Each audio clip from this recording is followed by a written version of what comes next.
95% বাংলাদেশের মুসলিম নামধারী আমরা যারা আছি সেই দেশের সংসদে পর্যন্ত এখন কতগুলো বেয়াদব এই যারা ইসলামের কথা বলে, ইসলামের আইনের কথা বলে, তাদেরকে মোল্লাতন্ত্র বলে গালি দেয়। আসলে এত বড় বেয়াদব তারা নিজেরা কোনোদিন তাদের পদে আসতে পারতো না, নৌকায় ঘর করে তারা ওইখানে গেছে।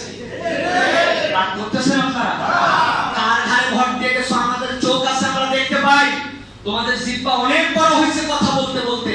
আমরা শ্রদ্ধা করি, আপনারা আমাদের পিতার বয়সী, কিন্তু আমরা দুঃখ পাই যে আপনাদের কথাবার্তা আমাদের শিশুদের থেকে নিম্নমানের কথাবার্তা আপনারা বলেন। সারা নারীদেরকে সম্মানের কথা বলেন, ইসলাম যাদেরকে সাপোর্ট করে, আপনি ইসলামকে মোল্লাতন্ত্র বলতেছেন। আপনি ইতিহাস খুঁজে দেখেন, ইসলামের থেকে বেশি সম্মান পৃথিবীতে নারীদেরকে কেউ দেয় নাই। আর মোল্লারা যাদেরকে বলতেছেন, ওই মোল্লারাই ইসলামের এই বাণী প্রচার করে। আপনি মোল্লা বলে যদি গালি দেন, আপনি রাসূলুল্লাহ সাল্লাল্লাহু আলাইহি ওয়াসাল্লামকে গালি দিয়েছেন, ঠিক না? রাসূল সাল্লাল্লাহু আলাইহি ওয়াসাল্লামের থেকে বড় মোল্লা কে ছিল? মোল্লা বলতে আপনি কি বুঝাইছেন? যে গায়ের মধ্যে পাঞ্জাবি পরে, জুব্বা পরে, মুখের মধ্যে দাড়ি আছে, ইসলামের কথা বলে, পাঞ্জেগানা নামাজ পড়ে, আল্লাহকে মানে, রাসূলকে মানে, সেই তো মোল্লা নাকি? ওই মোল্লা আমরা সবাই হতে রাজি আছি, ঠিক না? আমরা বাংলাদেশে সবাই একজন করে মোল্লা। কিন্তু আপনাকে বললাম, আপনি যে কুলাঙ্গারপূর্ণ কথা বলেছেন, আলেমদেরকে অপমান করে কথা বলেছেন, আপনি তওবা করেন। তওবা না করলে দুনিয়া হারাবেন, আখিরাতও হারাবেন। কবরে যাবেন, যাওয়ার পরে কি আসবে আপনার প্রশ্ন? কি আসবে প্রশ্ন? মান রব্বুকা, বাদ দিলাম প্রশ্ন, তোমার রব বাদ দিলাম।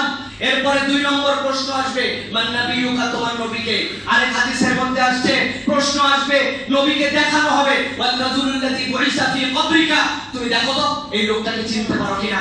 আপনি কবরে যাই দেখবেন, কবরে যাই আপনি দেখবেন আপনার রাসূল আপনার যে টিটকারি করেছেন ওইরকম একজন মোল্লা আপনার রাসূল। আপনি যেই হন না কেন আপনাকে মরতে হবে। আল্লাহ কোরআনে চ্যালেঞ্জ দিয়েছেন, সাহস থাকলে কোরআনকে অস্বীকার করো। লাগবে না কোরআন মানা, লাগবে না হাদিস মানা, লাগবে না ইসলাম মানা, একটা বিধান দিলাম, কোরআনের তোমরা অস্বীকার করে দেখাও। আল্লাহ বলছেন অস্বীকার করো, সাহস থাকলে করো, নাস্তিক হয়ে যাও। আল্লাহ মানা লাগবে না, ইসলাম মানা লাগবে না, কোরআন মানা লাগবে না, কিচ্ছু মানা লাগবে না, একটা বিধান অস্বীকার করো। আল্লাহ কোরআনে আয়াত অবতীর্ণ করেছেন, কুল্লু নাফসিন যায়িকাতুল মাউত, মানুষ যে জীবন যায় মরতে হবে, তার মাইসে দেখা 300 বছর মাইসে দেখা। আল্লাহ বলেন পারবি না, পারবি না, মরতে হবে, আমার কাছে আসতে হবে।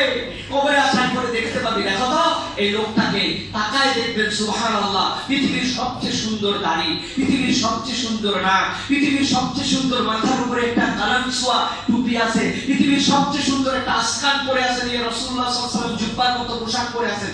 আমি যেরকম পরে আছি এরকম না, রাসূল সাল্লাল্লাহু আলাইহি ওয়াসাল্লামের পোশাকটা এই টাইপের, বোতাম ছিল না, রাসূল সাল্লাল্লাহু আলাইহি ওয়াসাল্লাম পরতেন এরকম জুব্বার মতো, হাত এরকম থাকতো, নবীজি নিচের দিকে পরতেন লুঙ্গি, সেলাই ছাড়া লুঙ্গি পরতেন। কিন্তু আমরা সকল পোশাক ইসলামে নাজায়েজ না। আপনি শার্ট পরেন, প্যান্ট পরেন, ফতুয়া পরেন, টি-শার্ট পরেন, গেঞ্জি পরেন, জিন্স পরেন, ইসলাম বলছে নাজায়েজ নয়। আপনি এটা পড়তে পারেন, শর্ত 2টা, টাকনুর নিচে যাওয়া চলবে না, ঢিলে ঢালা হতে হবে, যে পোশাকটা পরলে আপনি কমফর্ট ফিল করেন, আর বিধর্মীদের সাথে যেন তাসাব্বু না হয়, ওদের ধর্মীয় পোশাকের সাথে যেন মিলে না যায়, এরকম না হলে ইসলাম বলছে জায়েজ। ইসলাম আপনাকে জোর করে জুব্বা পরতে বলে নাই, ইসলাম আপনাকে জোর করে টুপি পরতে বলে নাই, ইসলাম আপনাকে বাধ্যতামূলক সালোয়ার পরতে বলে না, আপনি পরেন, জায়েজ আছে এগুলি। কিন্তু রাসূলুল্লাহ সাল্লাল্লাহু আলাইহি ওয়াসাল্লামের একটা পোশাক ছিল, ঠিক না? তিনি একটা পোশাক পরতেন, ঠিক না? সেই পোশাকটা সর্বোত্তম, আমি সেটা স্বীকার করতে হবে আপনাকে। কেউ যদি ওই পোশাককে, ওই ড্রেসকে মোল্লা বলে, তাহলে কিয়ামতের ময়দানের আগে কবরের মধ্যে আল্লাহ দেখাবেন, রাসূলকে দেখো, আপনি ওই পোশাকে দেখতে পাবেন। বিশ্বাস করেন, আপনি যদি মোল্লা বলে গালি দেন, ওই দিন দেখতে পাবেন রাসূলুল্লাহ সাল্লাল্লাহু আলাইহি ওয়াসাল্লাম হচ্ছে দুনিয়ার সব মোল্লাদের ইমাম মোল্লা। আপনার মুখে নবী মুহাম্মদুর রাসূলুল্লাহ আসতে পারে না, পারে না, পারে না, আপনার মুখে আসবে না। প্রিয় ভাইরা, এই জন্য এই 95% মুসলিমের দেশে এমন কোন কথাবার্তা বলেন না যে কথাবার্তা বলে মুসলমানরা আপনাদের উপরে খেপে যায়, আপনাদেরকে থুতু দিতে বাধ্য হয়। প্রিয় ভাইরা, এখন এই দেশের মানুষ আলেমদেরকে ভালোবাসে, ভালোবাসে আলেমদেরকে। অন্তর থেকে মহব্বত করে, নিজে আলেম না হতে পারলে একজন আলেমকে দেখলে সালাম করে।